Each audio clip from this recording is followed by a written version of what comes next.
noite, pessoal. O técnico Maurício Barbieri está posicionado, o 102 pode começar a coletiva. Diego? Tá certo, então vamos começar a coletiva do técnico Maurício Barbieri após essa vitória por 2-1 diante do Santo André em Bragança. Barbieri, primeiramente eu queria que você falasse dessa vitória. Diego Pérez, estamos ao vivo aqui pela Rádio 102 FM para mais de 30 cidades. Essa vitória com um gol do Claudinho, um gol do Ítalo, elegemos o Everton o melhor em campo pela partida que acabou fazendo, as boas investidas ofensivas. No segundo tempo, o Bragantino sofreu um pouco, o Santo André se impôs também, teve algumas oportunidades, mas eu queria que você falasse também sobre essa possível paralisação, né, do dia 15 ao dia 30 do Campeonato Paulista. Qual é a opinião do técnico Maurício Barbieri sobre isso? Boa noite.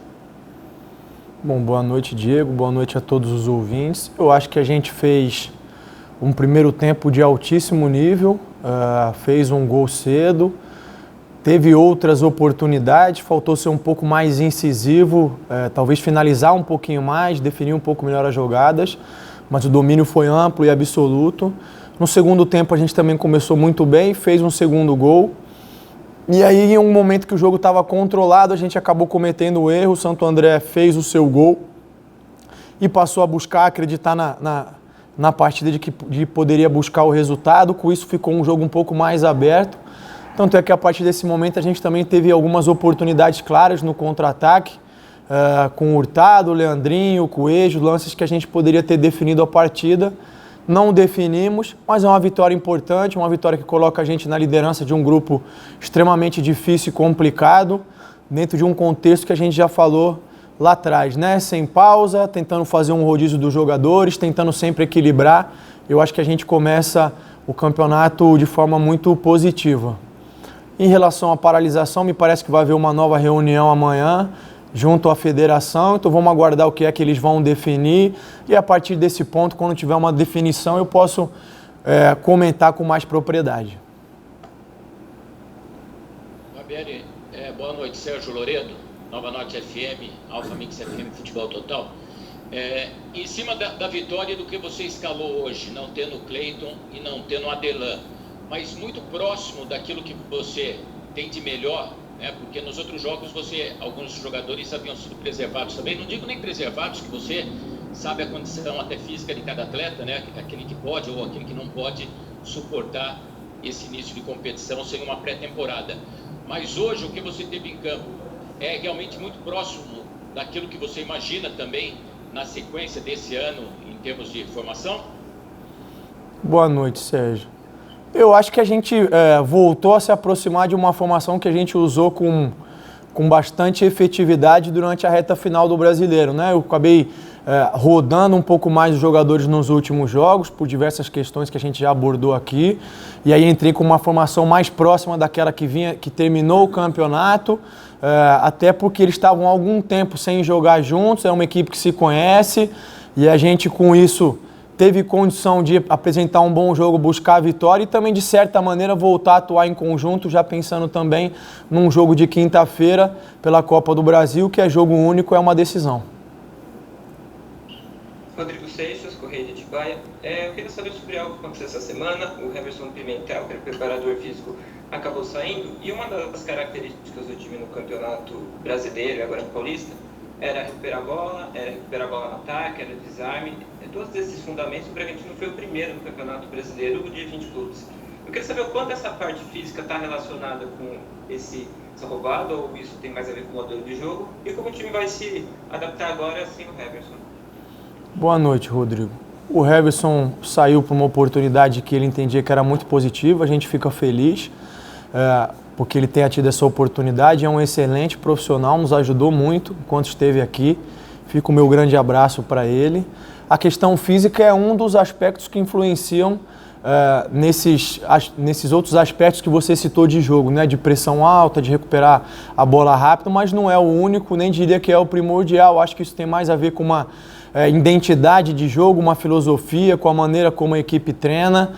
É claro que ele teve a contribuição dele, eu tenho certeza que se chegar outra pessoa, assim que chegar também será muito bem recebida e vai se enquadrar dentro de um trabalho que a gente já vem fazendo, que tem tudo para evoluir e crescer ainda mais.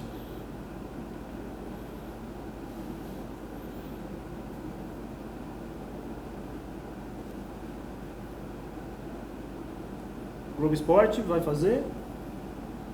Se não, pode você, Angelito. Barbieri, boa noite, parabéns aí pela vitória. Bom, agora termina aí essa pausa do Campeonato Paulista para a Copa do Brasil. A pergunta é, você vai apostar nos jogadores que jogaram hoje com essa titularidade ou vai dar uma folga, vai apostar numa equipe mais mista para a Copa do Brasil? Boa noite. Eu acho que talvez a palavra não seja nem apostar, né? Eu disse numa pergunta anterior que quis voltar um pouco essa base do Campeonato Brasileiro, que era uma base que não jogava já alguns jogos juntas. Mas agora vamos avaliar como é que eles vão estar fisicamente. Ainda a gente pode, na Copa do Brasil, de repente, contar com a volta do Aderlan. Minha ideia não é, de maneira nenhuma, entrar com uma equipe dita alternativa ou algo assim, porque é um jogo único, é um jogo complicado. O Mirassol é uma equipe de Série A no Campeonato Paulista, que é o estadual mais difícil do país.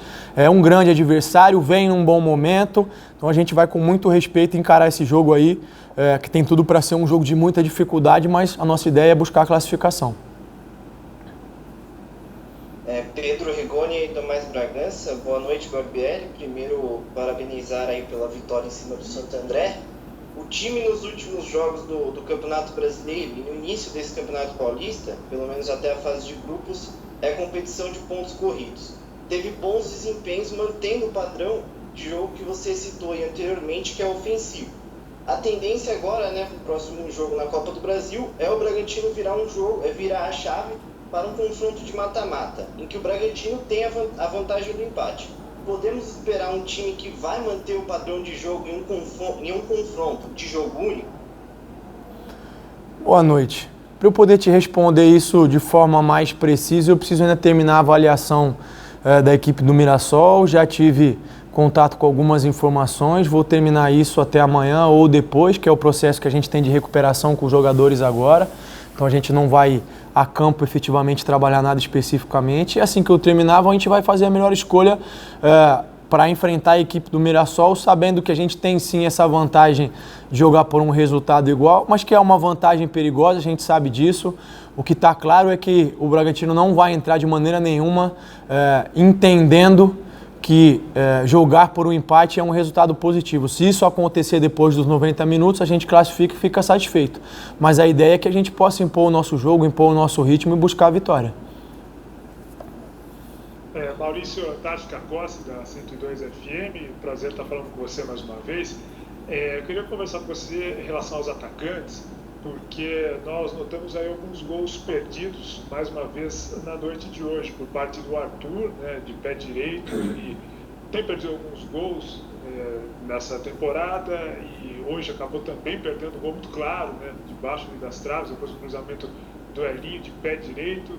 É um jogador desse nível, você acha que tem que se aprimorar mais nessa finalização de pé direito, apesar de ser canhoto? E também falando a respeito do Leandrinho e do Coelho, que ainda não marcaram com a camisa do Bragantino, hoje também desperdiçaram oportunidades. É preciso aí uma atenção especial, esses jogadores que você utiliza com frequência, especialmente pensando em jogos que o Bragantino terá menos oportunidades contra rivais mais difíceis que tem se deparado no Campeonato Paulista? Bom, boa noite, Tarso. Prazer falar com você também. Esse é sempre um tema complicado, e delicado. A gente já vem há um bom tempo procurando melhorar essa eficiência das finalizações. É claro que o jogador naquele momento lá sempre quer acertar, e aí são detalhes que fazem a diferença. No caso específico do Arthur, eu acho que ele estava um pouco sem ângulo, talvez não tenha feito a melhor escolha ali, talvez pudesse pisar na bola e depois finalizar, enfim, ou tocar para trás. Eu ainda preciso rever o lance para ter certeza disso. O Coelho e o Leandro também tiveram boas oportunidades, buscaram acertar, mas são detalhes e detalhes que, sem dúvida nenhuma, como você citou, a gente tem que procurar corrigir. A gente vem fazendo isso nos treinamentos. Agora, não existe uma matemática que defina, olha, faça 3 treinos e a melhora vai ser efetiva, ou isso ou aquilo. A gente tem buscado melhorar nesse aspecto. Os jogadores são cientes, tanto é que o próprio Coelho e o próprio Leandro saíram um pouco chateados pelas oportunidades perdidas, mas isso é passado. Agora é levantar a cabeça, procurar trabalhar a partir de amanhã, para que assim que apareçam novas oportunidades a gente consiga ser efetivo. Barbieri, você falou, né, a gente tem que aguardar essa segunda-feira para saber de fato o que vai acontecer. Mas a CBF já tinha anunciado até o jogo indo para Cariacica, né, contra o Mirassol, na próxima quinta-feira, às 19h15. Não sei se você já tem oficial, de fato, que o jogo vai ser no Espírito Santo. E o que eu queria saber contigo é justamente como que você, como técnico do time, analisa esse momento de repente, né, também ter viagens. É claro que vocês enfrentaram muitas viagens no Campeonato Brasileiro, mas agora com esse momento que a gente está vivendo. E a sua opinião, porque hoje muito se repercutiu o que aconteceu com o Gabigol, né, e ele lá num cassino clandestino e tudo mais.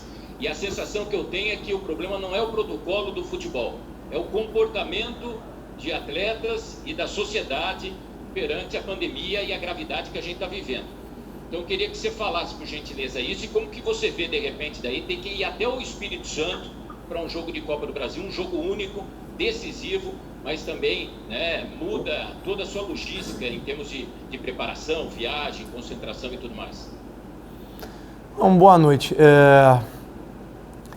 Eu acho que é um tema mais complexo do que tem sido abordado, né? E aí, primeiro que eu não sou a pessoa com a condição técnica mais indicada para emitir uma opinião. Existe um comitê técnico da própria federação, da CBF, assim como existe por parte do governo estadual. Eles é que são as pessoas encarregadas do debate. Como você frisou bem, eu acho que tem se misturado algumas coisas. Uma coisa é um comportamento de um indivíduo, no caso exclusivo que você citou, e que não tem absolutamente nada a ver com o futebol, né? Embora ele seja um profissional do futebol, o comportamento dele não é decorrência ou consequência da atividade meio que ele exerce como profissão. Então, acho que tem que separar as coisas. Um outro ponto que eu acho importante é que eu acho que a gente, com essa discussão que deveria ficar a cargo de quem tem condição técnica para decidir, a gente, de repente, está botando foco em pontos que são menos importantes. O que deveria ser discutido é a questão de vacinação, a questão de melhores condições para os profissionais de saúde, a questão de cuidar melhor das pessoas de risco. É isso que efetivamente vai fazer a diferença na pandemia. Não estou dizendo que a discussão em torno do futebol não tenha importância, mas eu acho que ela é secundária em relação a uma série de outras coisas que têm sido pouco debatidas e que vão apresentar um ganho para a sociedade de uma maneira geral muito maior, né? Volto a dizer, espero que as pessoas que são as capacitadas para tomar as melhores decisões técnicas assim o façam, e a mim cabe acatar.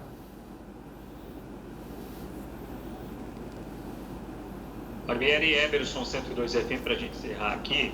Queria te perguntar em relação aos atletas que chegaram nesses últimos dias, se você já pode fazer uma avaliação do trabalho desenvolvido pelo Pedrinho. Hoje a gente viu o Rafael no banco já à disposição. E também queria, se você puder falar sobre o Natan, zagueiro do Flamengo, que pode desembarcar nos próximos dias em Bragança Paulista. Você conhece o período que você esteve lá? Qual é a avaliação que você pode fazer? Olha, o Rafael teve a oportunidade de vir hoje para o jogo, ainda é cedo, ele ainda treinou poucas vezes, é uma situação em que a gente só tinha um lateral de ofício que era o Everton, então a gente trouxe o Rafael também, se houvesse oportunidade, claro, ele iria entrar. O Pedrinho a gente está na mesma linha, avaliando com calma ainda. Pela maneira como o Bragantino joga de forma muito agressiva e intensa, é natural que os jogadores que cheguem demorem um pouquinho ainda a entrar no ritmo, a pegar o trabalho, é necessário um pouquinho mais de evolução física, de fortalecimento muscular e assim por diante, né? Em relação ao Natan, não posso comentar porque ainda não é jogador do Bragantino. Se a coisa se concretizar, e com certeza eu vou ter o maior prazer de falar com vocês sobre o jogador.